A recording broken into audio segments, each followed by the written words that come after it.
na lang kasi kita kasi na mo ingon sa ko I love your nose. Samok.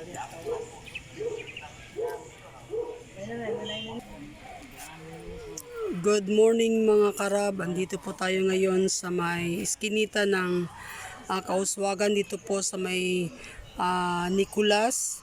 At meron po tayong bibisitahin at dadalawing isa ding considered as kaibigan.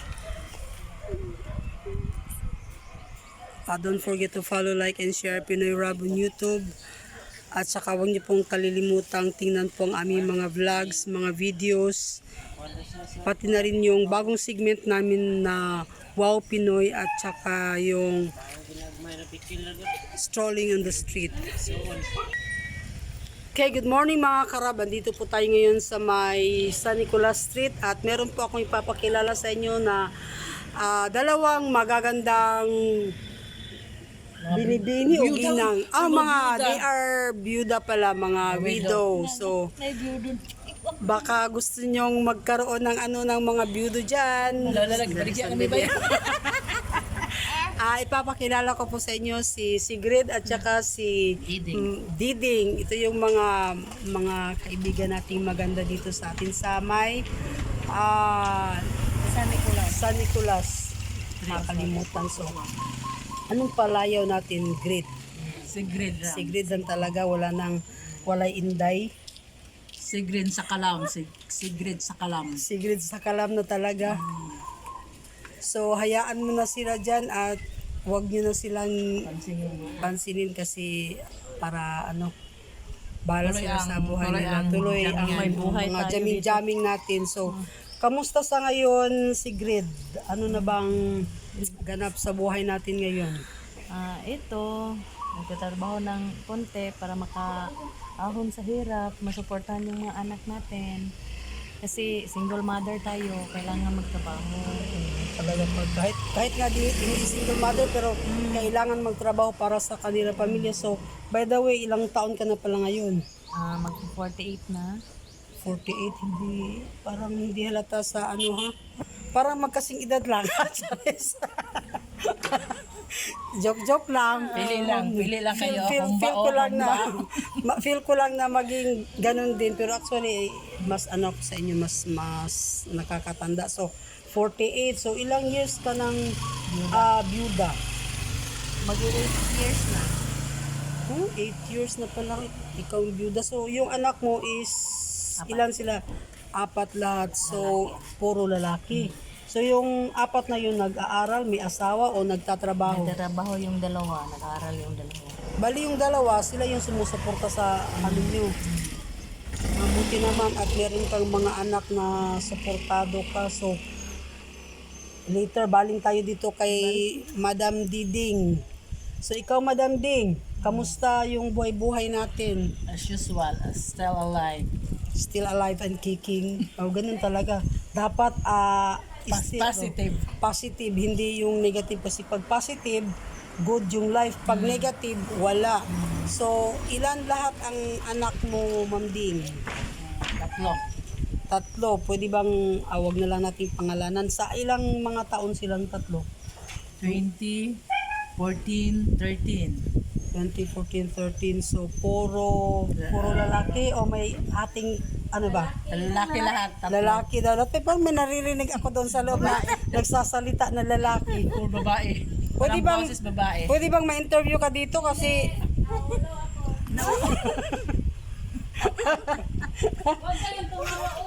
ganito talaga pag pag Jamming lang.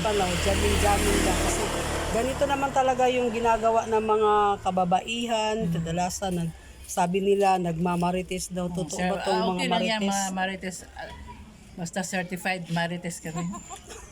Meron bang hindi certified marites yung yung gumagawa lang ng story kahit hindi totoo?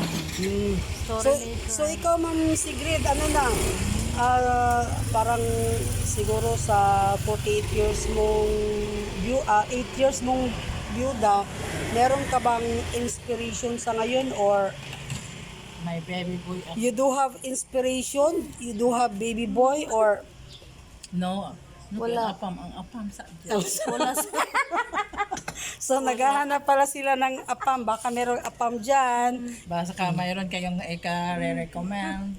Yeah, gusto pala, so gusto niyong ano na, Interview ako, biyuda ba kung sandali ka.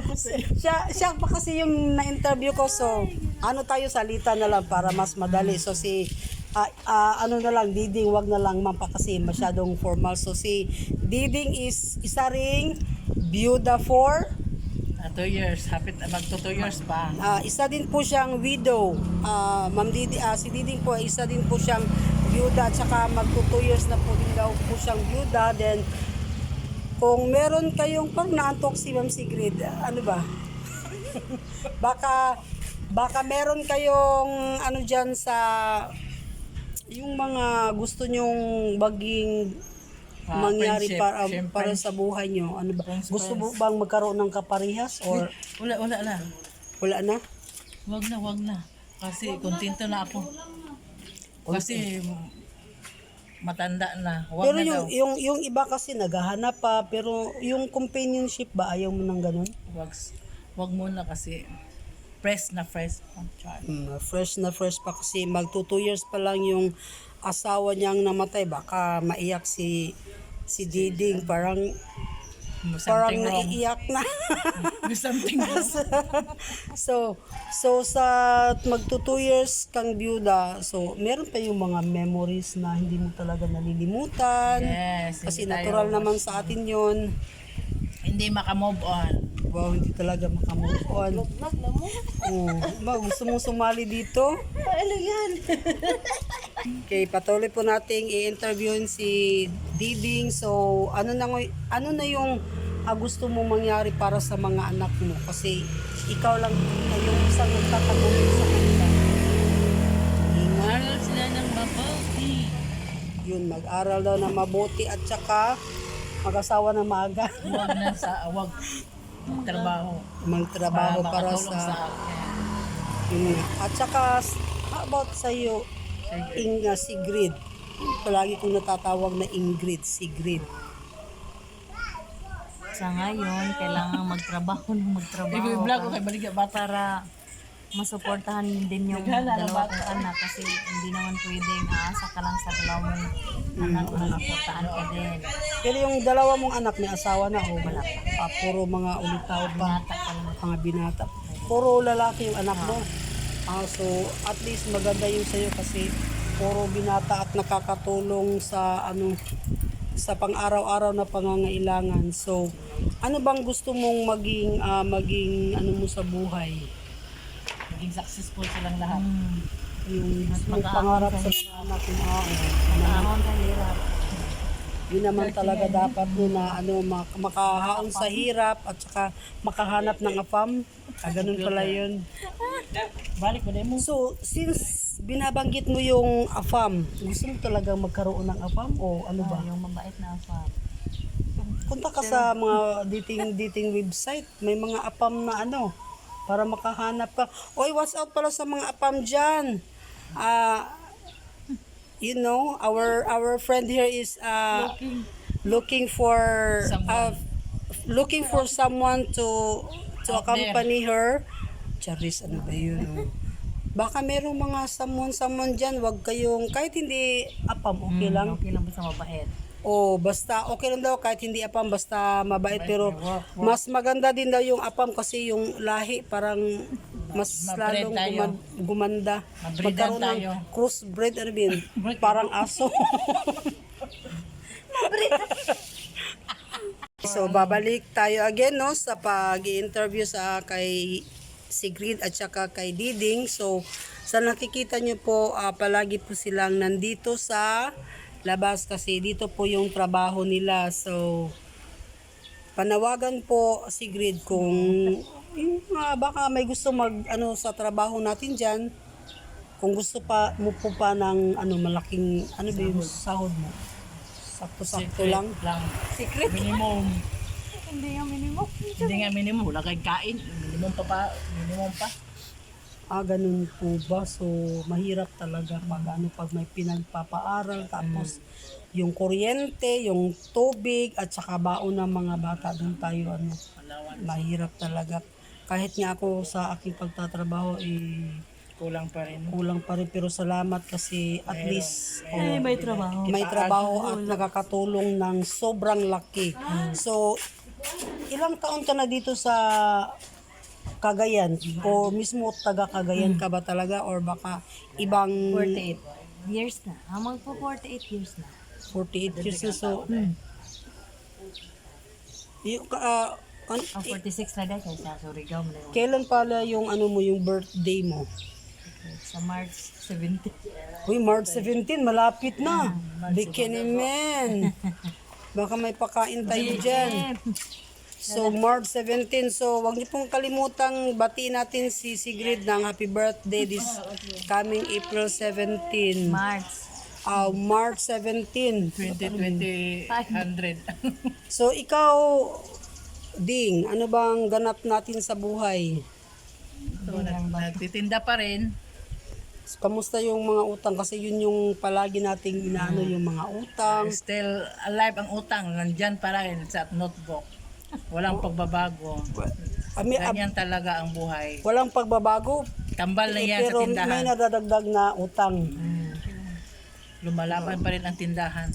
Kahit No, at mahirap. least merong tindahan. Pero kahit nga ako gusto kong magkaroon ng ganun sari-sari store. Wag yung sira-sira store. Mas gusto ko yung sari-sari store. So ano po bang, aside sa tindahan, at ano po bang pinagkakabisihan yung dalawa? Wala na, chika-chika portion. Chika-chika portion ng pala. So everyday kayong nagchichikan dito sa labas. Minsan, pag may time ang kaibigan kong maganda, Tsa, sana all, ganda. Sana all pala maganda. At hindi ka ba nagagandahan sa sarili mo? Kasi ang laki ng tiyan ko, kailan ito maglalabas ng yung mas Malabas ng bata. Ayun ang bata kasi. Ang importante, malusog. Yun kasi at least meron pa tayong kinakain araw-araw. Yun yung pinaka-importante. So, Ang pinaka-importante sa isang araw, isang beses lang kumain. Yan ang pinaka-importante kasi parang badat. para at least diet na rin. So, kamusta yung mga gastusin sa paralan? Kasi yun yung pinaka-ano natin, ano na yung ganap sa school ng mga anak.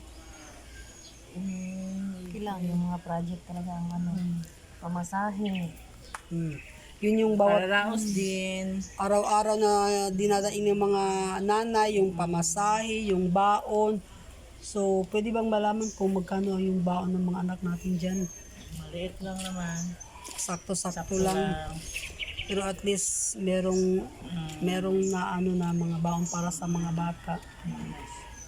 So, pwede ba gusto nyong manawagan or sa mga kamag-anak natin dyan? Huwag na kasi mahiya tayo. Ano ba tong langaw na to? Kanina pa to Naliligo naman tayo. Ba't may langaw? Ang laki pala. Pwede magtago. Pwede rin kayong magtago dyan. Huwag ka na magtago-tago. So, ikaw, kamusta ang pagtatrabaho? Mahirap ba para sa araw-araw na pagtatrabaho? O Mahirap okay lang kasi Mahirap kung ang amo mabait. Bali dito. baliktad pala pag mabait yung amo, parang okay lang. At least, maganda yung amo kasi mabait. Hindi katulad ng iba na di ba mas delikado yung buhay sa labas. So since nasa ibang bansa ka nung una, anong taon yun at ilang taon ka nun? 2008. 2008, so 10 years ago. 17 years ago. Wala ka na bang planong bumalik or wala na? Bakit? Pwede siya eh. Pagod na magtrabaho? Talagang ganyan ang buhay. Nakakapagod pag nagtatrabaho. Pagod na sa araw. Araw. So watch out sa mga kamag-anak natin dyan. Wala eh. Pabila ni mo no. Ayaw itagsakwa kay mo.